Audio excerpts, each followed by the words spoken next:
الرحیم، السلام علیکم۔ پروگرام مقابل کے ساتھ میں سروت ولیم، ہارون شیخ صاحب میرے ہمراہ اس وقت اسٹوڈیوز میں ہی موجود ہیں۔ تقریباً آج سے ٹھیک 2 سال پیچھے اگر چلے جائیں، 25 جولائی کی تاریخ، سرکار تو تبدیل ہو گئی تھی، مگر جس تبدیلی کی بار بار بات کی جا رہی تھی وہ تبدیلی آ سکی یا نہیں؟ اگر نہیں آ سکی تو اس تبدیلی میں رکاوٹ کیا تھی؟ اس سے متعلق ہارون صاحب کا تجزیہ لیں گے۔ اس کے ساتھ ساتھ اس تبدیلی سرکار کو مزید تبدیل کرنے کے لیے اپوزیشن میں بلاول بھٹو زرداری ہمیں کافی زیادہ سرگرم نظر آ رہے ہیں۔ اے پی سی بلانے کے در پہ ہیں، کوئی ایجنڈا ہے یا نہیں اس پہ ابھی متفقہ کوئی فیصلہ نہیں ہو سکا، مگر ان کی ملاقاتیں جاری ہیں۔ اختر مینگل صاحب سے بھی انہوں نے ملاقات کی ہے۔ اب کراچی کی اپنی پرفارمنس کیا ہے جس کی بنیاد پر پیپلز پارٹی پورے ملک پر آنا چاہتی ہے اور اقتدار میں وزرائے اعظم کی فہرست میں شامل ہونا چاہتے ہیں بلاول بھٹو زرداری، اور ایک وزیر اعظم کی طرح ہمیں ایوان میں نظر آنا چاہتے ہیں؟ اس سے متعلق بات ہوگی۔ نجی رہائشی منصوبوں میں جو فراڈ ہوتے ہیں اس سے متعلق تو گفتگو ہوگی، مگر جس طرح سے بڑا ایک تاریخ ساز وہ لمحہ تھا جب آیا صوفیہ کو دوبارہ سے مسجد کا درجہ دیا گیا، مسجد کے طور پر اسے بحال کیا گیا، یقینی طور پہ بہت بڑا قدم تھا۔ عالم اسلام پر اس کے اثرات کیا ہوں گے؟ مگر جب ہم ایک جرأت مند قیادت کے اوپر بات کرتے ہیں کہ عالم اسلام کو اس وقت اشد ضرورت ہے، تو اس ساری صورتحال میں پاکستان ہمیں کہاں پر کھڑا نظر آتا ہے، اس سے متعلق میں بات ہوگی۔ ہارون صاحب، 25 جولائی ہے آج، 2 پیچھے نون لیگ تو کہتی ہے ہمارا مینڈیٹ چرایا ہے، مگر جو وعدے، جو دعوے، جو نعرے لگائے تھے کنٹینر پہ کھڑے ہو کے، ان میں سے پورا کیا کیا ہوا؟ کنٹینر پہ نہیں، پہلی تقریر میں دیکھیں، کنٹینر کی بات تو ریٹارک بھی ہو سکتا ہے نا۔ پہلی تقریر جو ہے یہ اینک میں نے اسی لیے لگائی ہے کہ وہ میں لکھ کے لایا ہوں۔ اچھا، سنہری حروف کچھ لکھے ہوئے ہیں؟ ان کے پہلی تقریر جو ہے اس کے سارے پوائنٹس میں لکھ کے لایا ہوں۔ رہ گئی الیکشن میں دھاندلی، نون لیگ کہتی ہے ایک نہیں، دھاندلی تو ہوئی، اس میں تو کچھ ہو گئی نہیں۔ 1970 کے الیکشن کے سوا ایک الیکشن بھی ایسا نہیں ہے جس میں دھاندلی نہ ہوئی۔ جب فوج آتی ہے اسے قبول کر لیا جاتا ہے۔ بڑی دلچسپ بات ہے کہ جنرل مشرف نے مارشل لگایا تو اس کی سپورٹ کتنی تھی؟ 70%۔ ماشاءاللہ کی 70%۔ گیلپ کا سروے ہے اور گیلپ کے بارے میں کوئی یہ نہیں کہہ سکتا کہ وہ نون لیگ کا مخالف ادارہ ہے۔ ٹھیک ہے، 20% لوگ جو ہیں وہ خلاف تھے ماشاءاللہ کے، اور 10% نے کوئی رائے نہیں دی۔ ٹھیک ہے، ایوب خان کے ماشاءاللہ کے لوگوں کو دل و جان سے قبول کیا۔ ضیاء الحق کا ماشاءاللہ جو ہے وہ کنٹروورشل تھا، اور یحییٰ خان پہ کبھی لوگوں نے قبول کر لیا تھا۔ اس نے جو حرکتیں کی وہ بالکل دوسری بحث ہے۔ ضیاء الحق کا جو تھا، لیکن جو 83 کے سروے ہیں اس میں ضیاء الحق کے ووٹ 52% ہے۔ 52%؟ اور 50% ہے جنیجو کے۔ جنیجو تو الیکشن کرانا چاہتا تھا۔ اصل میں یہ قوم کیا چاہتی ہے؟ چاہتی تو جمہوریت ہی ہے، تبدیلی بھی آزادی کون نہیں چاہتا؟ دنیا میں کوئی ایسا آدمی ہے جو آزادی نہ چاہتا ہو؟ کوئی بھی نہیں ہو سکتا۔ لیکن الیکشن اب 88 کا دیکھ لیں، 93 میں جنرل کاکڑ تھے، وہ غیر جانبدار ہو گئے، لیکن جس پارٹی کی جتنی بساط تھی اس نے دھاندلی کی۔ جنرل کاکڑ کے بارے میں ہم کہہ سکتے ہیں کہ وہ بات بھی نہیں کرتے تھے، اب بھی بات نہیں کرتے۔ جنرل کیانی کا رول ماڈل جنرل کاکڑ ہی ہے میرے خیال میں۔ تو جو اس کے بعد الیکشن 96 کے، اس میں یہ ہے کہ یہ نون لیگ استعمال کرتی ٹیچروں کو، تحصیلداروں کو، بلدیاتی اداروں کو روپیہ پانی کی طرف آتی تھی۔ تاجر انہیں پیسے دیتے تھے۔ تاجر اس لیے انہیں پیسے دیتے ہیں کہ وہ ٹیکس نہیں دیتے۔ تاجروں کی انجمنیں، مثلا مجھے یاد ہے ایک الیکشن کا کہ انہوں نے 5 لاکھ روپے دیے پیپلز پارٹی کو، اچھا، ایک مارکیٹ نے، مشہور مارکیٹ ہے لاہور کی، اور 40 لاکھ روپے دیے نون لیگ کو۔ اچھا، تاجروں کی جماعت ہے نا یہ۔ تو انہوں نے بھی دھاندلی کی ڈٹ کے۔ ہم یہ کہہ سکتے ہیں کہ 88 میں جب بے نظیر برسر اقتدار آئی تو اس کے ووٹ جینوئن تھے۔ 88 میں جو حکومت اس نے بنائی وہ مظلومیت کا ووٹ تھا، ان کے والد کو پھانسی دی گئی تھی، مظلومیت کارڈ کے۔ اچھا، اس کے نتائج بھی قبول نہیں کیے گئے، 1970 کے بھی قبول نہیں کیے گئے۔ اس کے نتائج میں تو ویسے مسئلہ زرداری صاحب ہی بنے۔ وہ عمران خان ایک واقعہ سناتے ہیں کہ میں ان سے ملنے کے لیے گیا۔ Imran Khan was not in politics, یہ ذہن میں رکھیں، وہ پالیٹکس میں 96 میں آئے ہیں۔ وہ گئے چندہ لینے کے لیے شوکت خانم کے لیے، تو ان کے سامنے زرداری صاحب لوگوں سے کہہ رہے تھے بھائی کسی نے قرضہ لینا ہے بینک سے، ان کے سامنے، اچھا کوئی اس کو چھپاتے نہیں تھے، کسی نے بینک سے قرضہ لینا ہے 10%، مطلب جو بھی ریٹ تھا وہ 10% تھا، زرداری صاحب کے پاس آئے گا، نو بیوروکریٹک ہرڈلز، مطلب فون کیا جائے گا آپ کو پیسے مل جائیں گے، 10% انہیں دے دیں، 2 ارب روپے لے لیں، 2 کروڑ لے لیں، 10 کروڑ لے لیں، چوہے صاحب کی ہے، چاہے صاحب کی ہے۔ اسی لیے بے نظیر نے جو ہے جو اپنے دوسرے دور حکومت میں انہیں ملک میں رہنے نہیں دیا تھا، وہ امریکہ تشریف لے گئے تھے۔ اب ذرا 2013 اور 18 کی طرف، اب آپ 2013 اور 18 میں آ جائیں۔ 2013 میں جتنی دھاندلی نون لیگ کر سکتی تھی اس نے کی، وہی اساتذہ، تحصیلدار، بلدیاتی عملہ، ٹھیک ہے۔ اور عمران خان صاحب نے کیا کمال کیا، کیا جس آدمی کو کوئی 100 روپے ادھار نہ دے اس کو قومی اسمبلی کا ٹکٹ دے دیا، کوئی سسٹم میکنزم بنایا نہیں، ان کے پاس ڈیٹا ہی نہیں تھا، جہاں ٹکٹ بانٹے جا رہے تھے اتفاق سے میں اس اجلاس میں تھا، اور میں نے اسی وقت ان سے کہہ دیا آپ کا قصہ پاک ہے، اچھا، اور رات کو ٹی وی پہ بھی کہہ دیا جس پہ وہ بہت برہم ہوئے۔ پوچھا نہیں کیوں کہہ رہے ہو آپ، پوچھا نہیں، کیونکہ وہ کیسے انکار کر سکتے تھے، میرے سامنے لوگ اشارے کر رہے تھے ایک دوسرے کو، کر دو حمایت، ہیں جی۔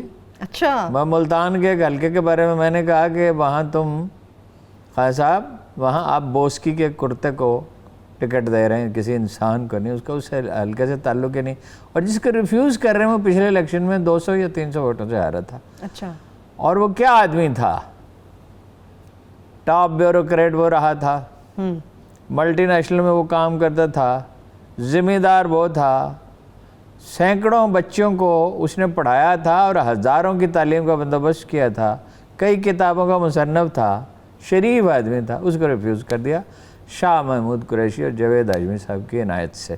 ساز باز، یہ سارا طریقہ کار ہی غلط تھا، سارا طریقہ کار ہی غلط تھا۔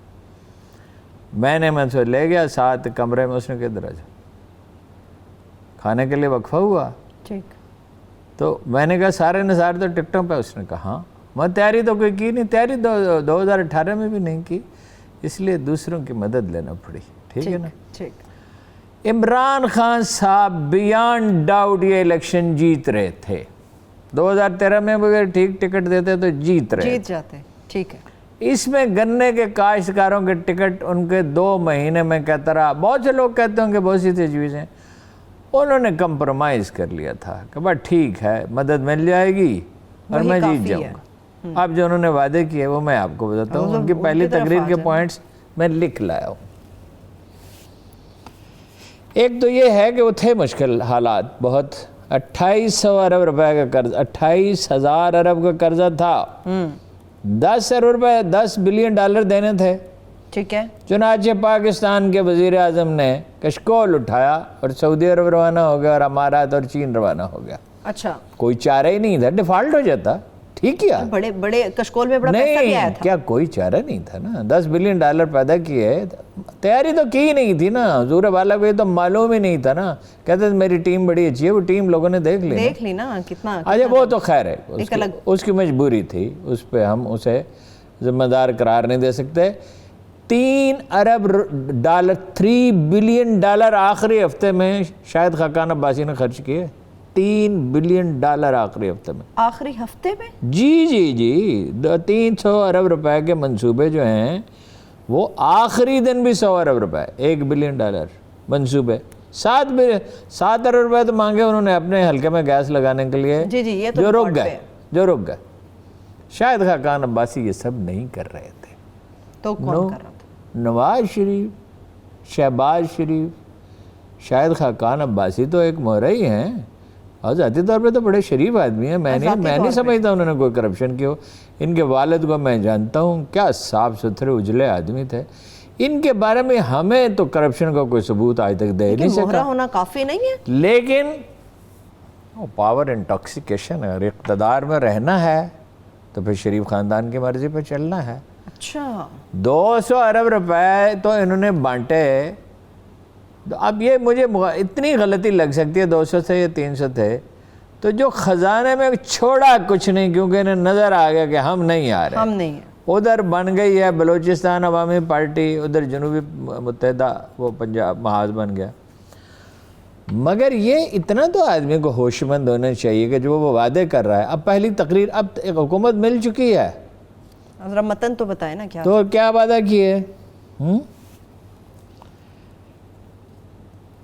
قانون کی بالادستی ہوگی، یہ ایک ویلفیئر اسٹیٹ ہوگی، میرٹ کا نظام ہوگا، اچھا۔ میں لیے صرف 2 گاڑیاں رکھوں گا، گورنر ہاؤسوں کو ختم کرنے کے لیے کمیٹی بنا دی گئی، ان کا مصرف سوچا جائے گا، وزیر اعظم ہاؤس یونیورسٹی بنے گا، کرپشن کی نشاندہی کرنے والوں کو 20% دیے جائیں گے۔ اچھا یہ یاد رہے کہ $200 بلین یہ کہہ رہے تھے کہ سمندر پار پڑے ہیں۔ جی جی جی۔ پاکستان کی اکانومی جس زمانے میں یہ کہہ رہے تھے $200 بلین کی تھی، تو بہت ہوں گے، 20-30 بلین ڈالر، $40 بلین ہوں گے اوورسیز کے پاکستانیوں کے پاس نہیں ہے، جو یہاں سے منی لانڈر کی تھی، اوورسیز کا تو جائز پیسہ پتہ ہی نہیں تھا۔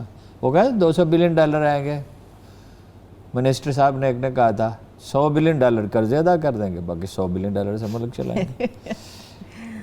اچھا عدالتیں ٹھیک کریں گے، 1 سال میں مقدمات کا فیصلہ ہوگا، پولیس کا نظام بہتر بنایا جاتا ہے، وزارت داخلہ میں نے اس لیے اپنے پاس رکھی ہے کہ جرم کا خاتمہ ہو سکے، اچھا ٹھیک ہے، منی لانڈرنگ نہیں ہوگی، آدھی آبادی کو روٹی نہیں ملتی، اس کا بندوبست کیا جائے گا، 2.25 کروڑ بچے اسکولوں میں نہیں جاتے، اخراجات کم کریں گے سرکاری، کیے کم پیسے دیکھے، وزیر اعظم ہاؤس کے اخراجات تو کم کیے ہیں، گورنر ہاؤس کے بھی اخراجات کم کیے ہیں، چیف منسٹر ہاؤس کے بھی کم کیے ہیں، یہ بات ٹھیک ہے۔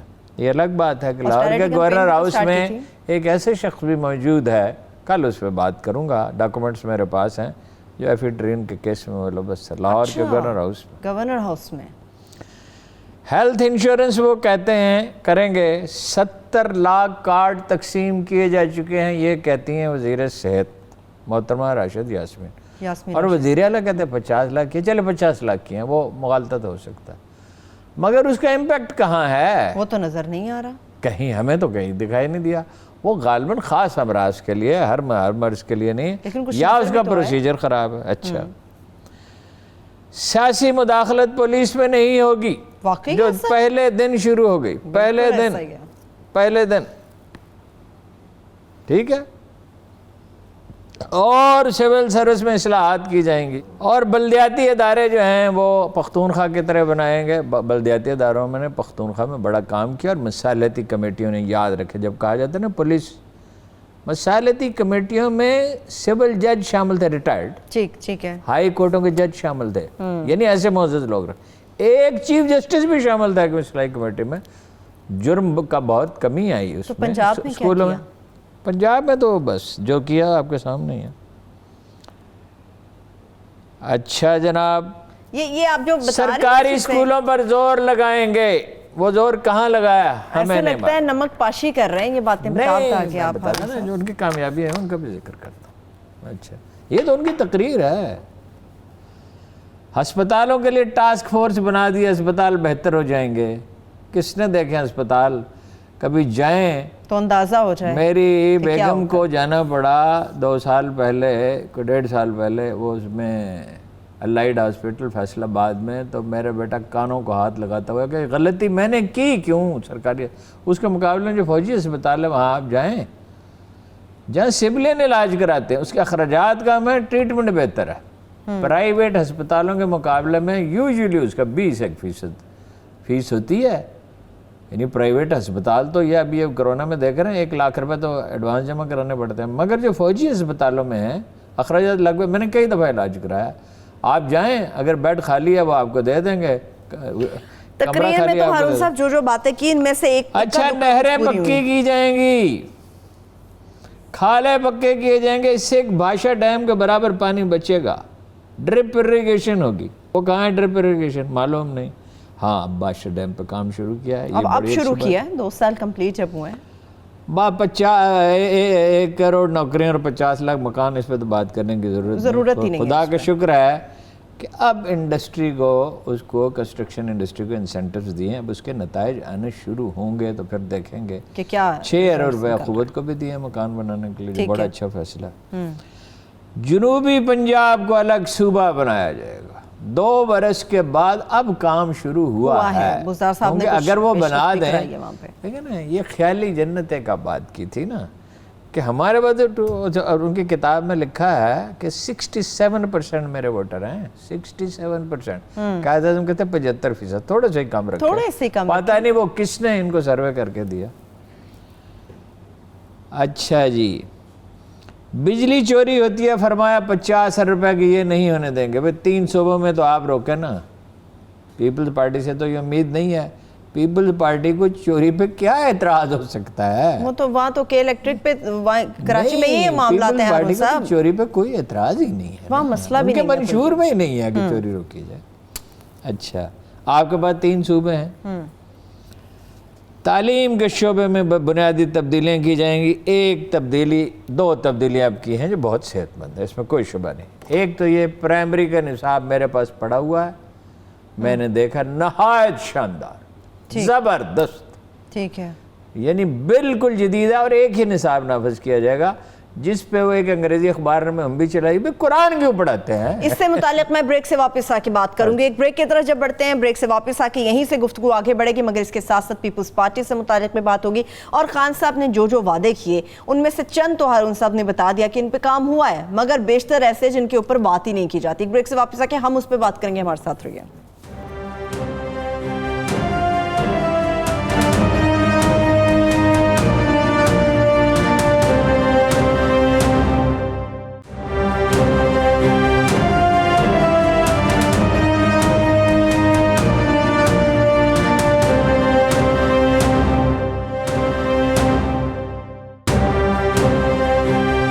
کے بعد ایک بار پھر سے پروگرام میں ہم آپ کو خوش آمدید کہیں گے. آپ نے جب خان صاحب کی تقریر کا آغاز کیا کہ یہ باتیں انہوں نے کی, اس میں آپ نے قانون کے اوپر سب سے پہلے بات کیا. اچھا یہ میں مکمل کر دوں, ایک دو بات رہ گئی. بس 50 لاکھ اسکالرشپ دیں گے, الٹا یونیورسٹیوں کا بجٹ ہی کم کر دیا ہے.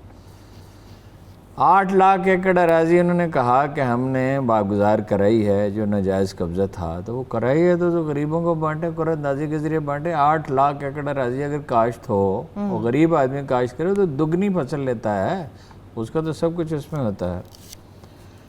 اچھا لیگل ایڈ اتھارٹی بنائیں گے, زرعی ایمرجنسی نافذ کریں گے, مرغیاں اور کٹے بانٹیں گے. ہاں وہ کہاں گیا معاملہ ہارون صاحب؟ اللہ بہتر جانے کہاں گیا. اور وہ بتایا تھا ٹائیگر فورس بنائی ہے, آج خبر چھپی ہے کہ چینی بھی اس سے انسپائرڈ ہے. اس ٹائیگر فورس نے کیا ہے یہ معلوم نہیں. چینی بہت اس سے متاثر ہوئے, شاید اسی سے تھوڑی سی بھیج دیں ٹائیگر فورس. اچھا نہیں وہاں بھیج دیں تو خیر چلو کوئی تربیت ہو جائے تو اچھا ہے, تھوڑے بہت تو بھیجنے چاہیے. کامیابی چلیں کہنے کو تو ہارون صاحب بہت باتیں کامیابیاں بھی ہیں, یہ تو ایسی باتیں اس میں تبصرے کی ضرورت ہی کیا ہے. نہیں تبصرہ تو ذرعی ایمرجنسی, کون سی ذرعی ایمرجنسی لگائی اور کون سے 70 لاکھ کھالے پکے کیے, نام نہیں لیا کسی چیز کا. کچھ کامیابیاں بھی دیکھیے. Foreign policy by and large ٹھیک ہے, افغانستان کو بالکل ٹھیک کیلکولیٹ کیا, ٹھیک ہے. اس کا نتیجہ یہ ہے کہ سینٹرل ایشیا پالیسی میں سے انڈیا نکل گیا. ایران کے ساتھ تعلقات بہتر بنائے. ایران کی سرزمین پاکستان کے خلاف استعمال ہو رہی تھی, کل بھوشن وہیں سے آیا تھا. اب اللہ نے ایک نادر موقع پیدا کر دیا کہ چین اب اس کھیل میں شامل ہو گیا, انڈیا نکل گیا. سب سے اہم بات یہ ہے, اور بھی ہیں کامیابیاں ان کی, مطلب جنگ کا, انڈین تو تلے ہوئے تھے جنگ پہ, اپنی حکمت عملی سے انہوں نے روکا, جو اچھا کیا. جنگ تو نہیں ہونی چاہیے, جنگ ایک ہولناک چیز ہے. ٹورزم کا بڑا کہا, لیکن خیر فائنلی کرونا آ گیا, ابھی تیاری. اچھا جو نہیں ہوا نا اس کے اوپر بھی آئے نا. اچھا بات یہ ہے, ایک چیز ہے جس پہ ہم بھروسہ کر سکتے ہیں عمران خان. اچھا وہ کیا ہے؟ نیشنل سیکورٹی, قومی دفاع کے معاملے میں ہم عمران خان پہ بھروسہ کر سکتے ہیں. اس میں شبہ نہیں ہے. وہ اس معاملے میں زرداری صاحب امریکہ میں تھے تو حسین حقانی کے ذریعے کن سے ملتے تھے؟ ان سے جن کا یہ خواہش ہے کہ پاکستان اول تو ٹوٹ ہی جائے. خدا نہ خواستہ. ملک معراج خالد نے کہا تھا 2012 از دی ڈیٹ. 1996 میں وہاں موجود تھا جب انہوں نے کہا کہ 2012 میں کے بعد یہ ملک بچتا نظر نہیں آتا. اور یہ عالمی طاقتوں کا فیصلہ ہے. چینی فیصلہ کر چکے تھے, خدا نخواستہ ایسا ہوا, چینی تو نہیں چاہتے تھے, اور مدد بھی ہماری کر ہی رہے تھے, ٹینک بنانے میں, جہاز بنانے میں, ہر چیزیں ہم نے بھی ان کی بڑی مدد کی ہے ویسے. تو یہ تو پاکستان کو جو توڑنے کا عالمی ایجنڈا تھا, انہیں تو اس پہ کوئی اعتراض نہیں تھا. کہہ چکا ہوں, میں اس پہ اصرار کرتا ہوں, میں وہ سب چیزیں دہرانے کے لیے تیار ہوں کن کن مواقع پر پاکستانی فوج کے خلاف اکسانے کی عوام کو کوشش ہوئی ہے. نواز شریف صاحب نے کہا کہ ہمارے تو ان کے درمیان ایک سرحد عائل ہے, ان کا بھی ایک اللہ ہے, ہمارا بھی اللہ ہے. ابھی خواجہ آصف صاحب نے پھر کہا قومی اسمبلی میں, کسی دین کو دوسرے دین پہ فوقیت حاصل نہیں. قرآن کہتا ہے کہ اسلام کے سوا کوئی دین لے کر جو آئے گا وہ قبول نہیں کیا جائے گا. آخری پیغمبر ہیں. جناب رسالت مآب نے خطبہ حجۃ الوداع میں کہا, جاہلیت کے تمام زمانے میرے قدموں تلے پامال ہیں. پرانی کتابیں منسوخ کر دی گئی. وہ کیا فرماتے ہیں؟ ٹھیک ہے, یہ بلا وجہ نہیں ہے. ہم اس معاملے میں اس پہ نواز شریف صاحب تو دیکھیں نا, جندال کا تو تھا ہی نہیں جب وہ آیا ہے, تو اس کا مری کا ویزا تو نہیں تھا. وہ مری کیسے گیا؟ ویزا لگا تھا ویسے, وہ بعض لوگ کہتے ویزا نہیں, ویزا تو لگا تھا. وہ تو سفیر اس کی گواہی دیتا ہے. اس کے گھر گئے, اس کے گھر کیوں گئے؟ انہیں منع کیا گیا. وہ ایسے لوگوں سے ملے دہلی میں جن پہ سفارت خانے کو اطلاع نہیں دی گئی, یہ ضابطے کی خلاف ورزی ہے. ٹھیک ہے. ایک اعلامیہ ایسا بھی جاری ہوا, غالباً فرانس میں ملاقات ہوئی تھی, کہ جس میں کشمیر کا ذکر ہی نہیں تھا. وہ کشمیر کا دہلی جاتے ہمیشہ ہر پاکستانی وزیر اعظم حریت کے لیڈروں سے, کشمیری لیڈروں سے ملتا تھا, یہ نہیں ملے. اور لوٹ مار تو خوب. چلیں یہ تو سفارتی پالیسی ہوگی نا, عوام کی بات کرتے ہیں ہارون صاحب. عوام کے لیے وہ کہتے ہیں ہم نے بڑا کچھ کیا, عمران خان صاحب نے کچھ نہیں کیا. ان 2 سالوں میں صرف مہنگائی ملی, بحران ملے عوام کے حصے میں, اور کچھ نہیں آیا. یہ بات ٹھیک ہے, اس لیے کہ کوئی تیاری تھی نہیں. دیکھیے, جب تجزیہ ٹھیک نہ ہو, مطلب بیوروکریسی ان کے سر پہ کیوں چڑھی بیٹھی ہے؟ انہیں معلوم ہی نہیں تھا بیوروکریسی کیا ہے, بیوروکریسی سے کیسے کام لیا جاتا ہے. بیوروکریسی تو ایک گھوڑا ہے, آپ اس پہ سوار ہو جائیں تو اس کو جو جہاں چاہے لے جائیں.